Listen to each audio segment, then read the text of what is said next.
Halo teman-teman, ketemu lagi dengan Andi di channel King Kosi, Raja Kos. Hari ini saya mau cerita tentang tiket war kemarin Coldplay ya. Nah, terus apa hubungannya ya sama kos-kosan gitu. Nah, nanti teman-teman simak videonya sampai selesai karena ada hubungannya antara tiket war Coldplay kemarin dengan bisnis kos-kosan kita. Silahkan simak videonya sampai selesai.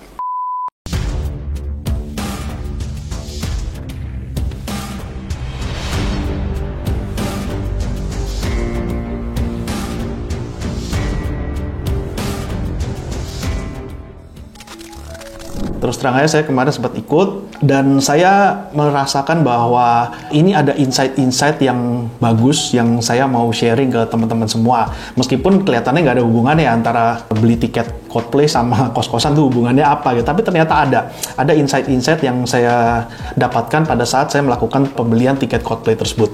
Nah, insight-insightnya itu apa aja ya? Oke, kita mulai dulu ya teman-teman ya. Coldplay itu fanbase-nya di Indonesia itu cukup banyak ya. Fanatiknya itu cukup banyak dan mereka belum pernah show atau belum pernah konser sebelumnya di Indonesia. Jadi ini yang pertama kalinya. Padahal Coldplay itu band yang udah lama ya, udah lama terbentuk tapi belum pernah sama sekali konser di Indonesia.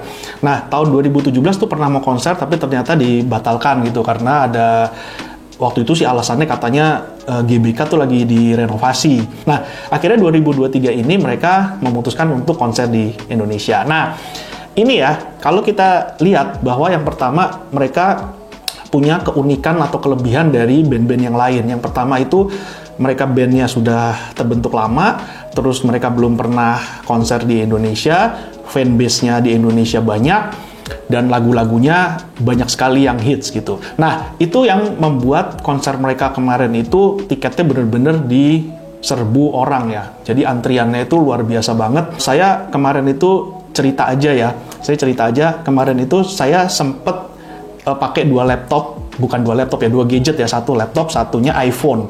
Nah, saya coba dua-duanya masuk di jam 10 tepat itu saya udah coba. Nah, yang di laptop itu nggak berhasil, muter terus gitu ya, loading terus. Tapi yang di iPhone itu kebetulan masuk gitu, nggak tahu hoki atau gimana gitu ya. Meskipun saya sebenarnya sudah persiapan sebelumnya, di malam sebelumnya itu saya kan di kos ya, saya di kos waktu itu untuk mau booking tiket itu saya di kos, dan kebetulan kos saya waktu itu kan pakainya ISP sendiri gitu ya. Jadi kita pakai internet service provider yang punya teman saya.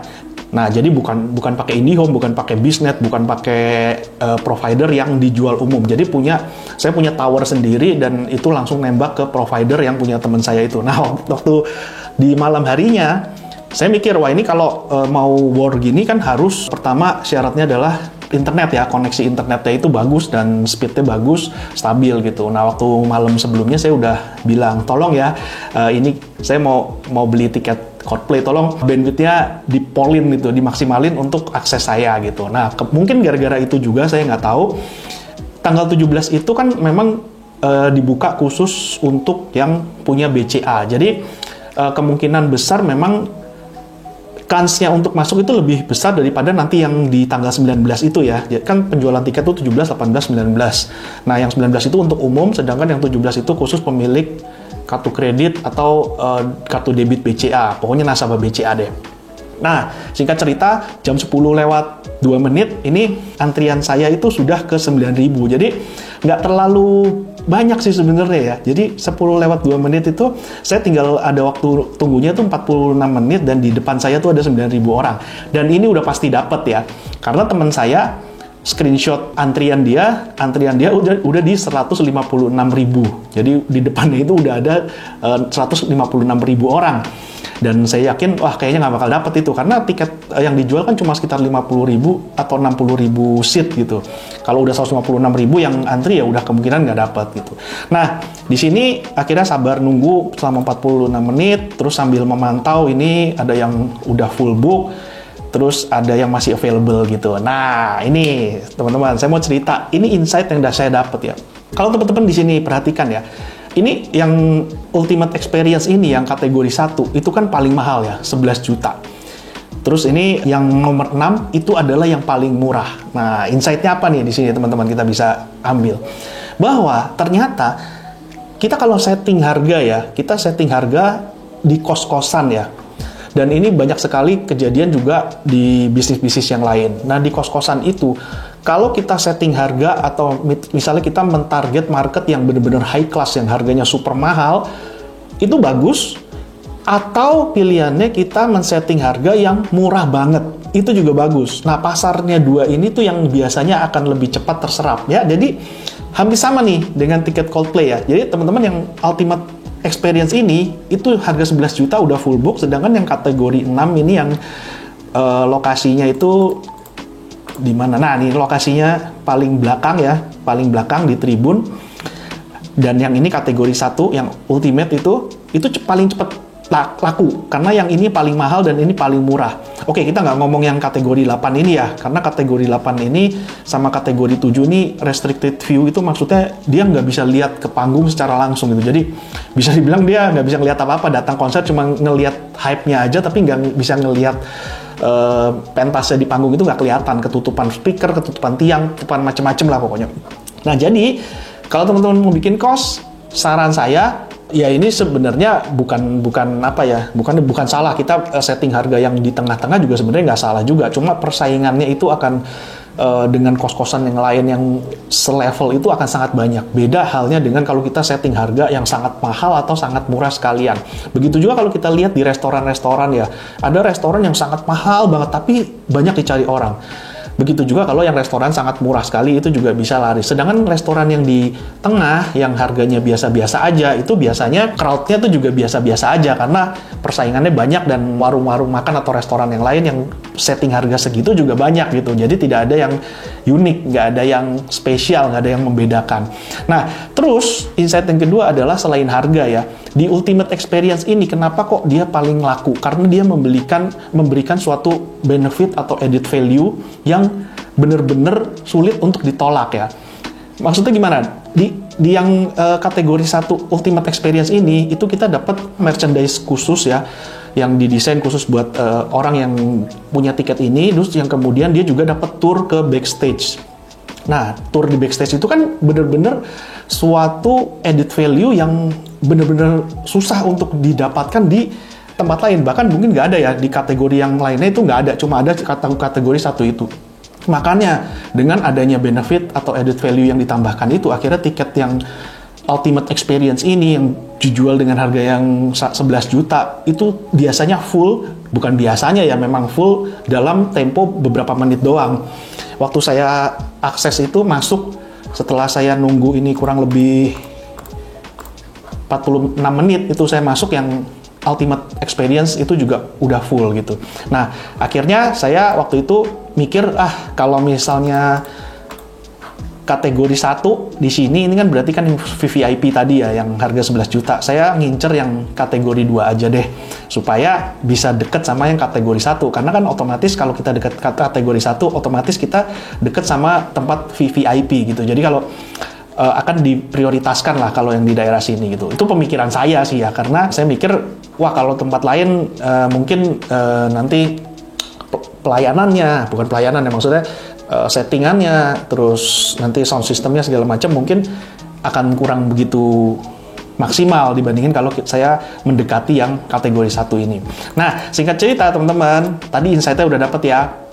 Kalau kita bisnis cost seperti tadi, harga, terus kita berikan added value atau benefit yang benar-benar tidak bisa didapatkan di tempat lain. Nah, terus lucunya nih ya, lucu dan deg-degannya itu waktu pas saya udah berhasil masuk, itu kan cuma dikasih waktu 10 menit untuk melakukan booking dan pembayaran. Nah, waktu itu saya sempet nih, kredit card saya tuh nggak tahu nih kenapa nih. Jadi nggak bisa ya. Jadi ini ada keterangan, the credit card you have entered does not participate in the current promotion. Itu nggak bisa. Saya udah sampai coba 3 kali nggak bisa. Saya udah pasrah deh. Ini udah berhasil masuk tapi kok nggak bisa bayar gitu. Nah, akhirnya saya coba lagi lah, mumpung ini waktunya kan masih ada ya. Saya mau coba pakai yang virtual account atau debit, udah nggak bisa karena dari awal tuh kita milih kredit card ya, bayarnya harus pakai kredit card. Saya kan punya kartu kredit BCA ada dua, saya coba dua-duanya juga nggak bisa. Akhirnya saya coba yang kelima kali itu baru akhirnya puji Tuhan, alhamdulillah gitu ya, itu berhasil gitu. Nah, akhirnya ya itu seneng banget saya dapat 2 tiket yang kategori 2 dan seneng sekaligus sebenarnya kecewa ya. Kenapa kecewa? Karena kok waktu itu saya nggak kepikiran, otak bisnis saya atau otak makelar saya itu nggak kepikiran. Kenapa kok saya cuma beli 2 gitu? Kenapa nggak saya beli 4 gitu? Karena satu orang itu kan dijatah 4 tiket, beli 4 tiket. Nah, waktu itu saya cuma beli 2, saya mikir saya cuma mau nonton sama anak saya yang umur 13 tahun, itu kan juga suka ya Coldplay ya. Dulu waktu dia kelas 3 SD, dia sempat main drum lagunya Coldplay gitu. Nah, itu saya cuma beli 2. Kenapa nggak saya beli 4? Kalau saya beli 4, dengan demand yang begitu besar, dengan demand yang jauh melebihi kapasitas yang ada gitu. Nah, harusnya kalau saya beli 4, yang 2 itu saya jual, katanya sekarang bisa ada yang jual 3 kali lipat, 4 kali lipat. Itu kan jadi untung sebenarnya gitu ya. Ya itu oke lah, udah telanjur ya, gimana lagi. Percuma juga nggak bisa diulang juga gitu. Nah, jadi teman-teman, kalau misalnya kita mempunyai suatu produk yang benar-benar dicari orang dan mempunyai suatu keunggulan, kelebihan, benefit yang tidak bisa ditawarkan oleh kompetitor, itu biasanya produk kita akan laris diserbu oleh customer. Nah, terus singkat cerita, saya waktu itu setelah dapat tiketnya, ada lagi tuh, ada yang promosi, ini ada di mana ini, susu dan roti bakar Om Bob gitu ya. Jadi mereka bilang, kita mau bagi-bagi voucher nih buat orang-orang yang mendapatkan tiket Coldplay, dapat lagi bonus.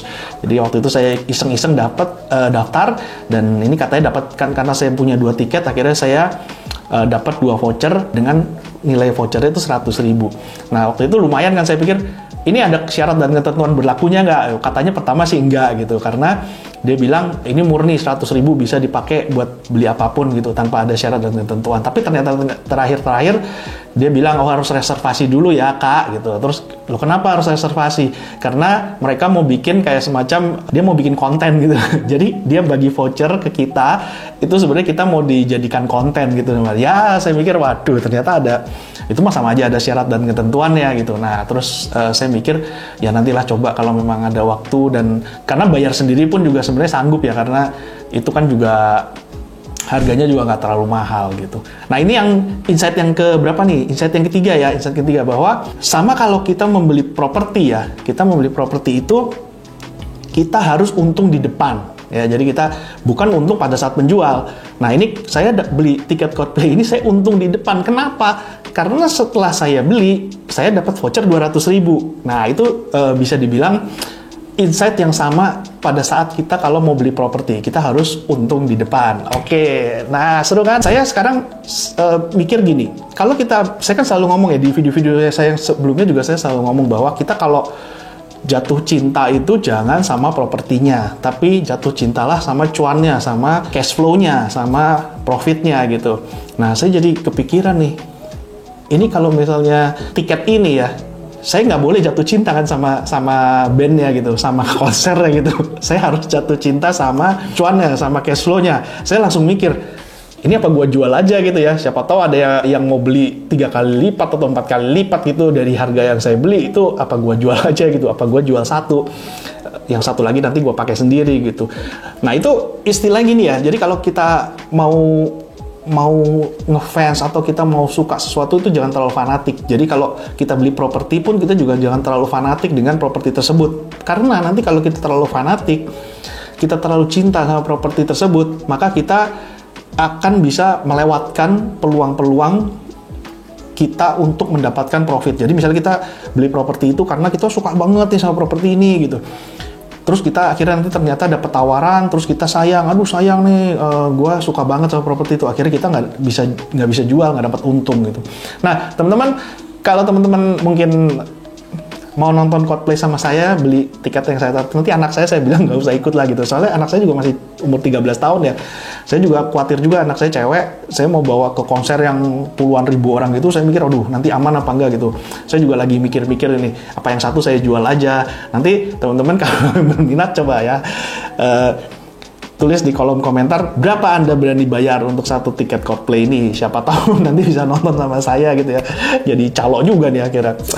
Oke teman-teman, itu ya kira-kira pengalaman saya kemarin tiket war di Coldplay. Pas tanggal 17 saya kebetulan beruntung banget saya dapat 2 tiket. Terus di tanggal 19 saya coba lagi, tapi ya tulisannya ya udah kayak gini, the waiting room is full gitu. Jadi ada 500.000 antrian di depan saya dan itu udah nggak mungkin bisa dapat gitu ya. Oke teman-teman, buat teman-teman yang dapat tiket Coldplay, selamat, Anda sangat beruntung, dan mungkin nanti kita di bulan November tanggal 15 kita ketemu di Gelora Bung Karno. Sampai ketemu di video yang akan datang. Dadah!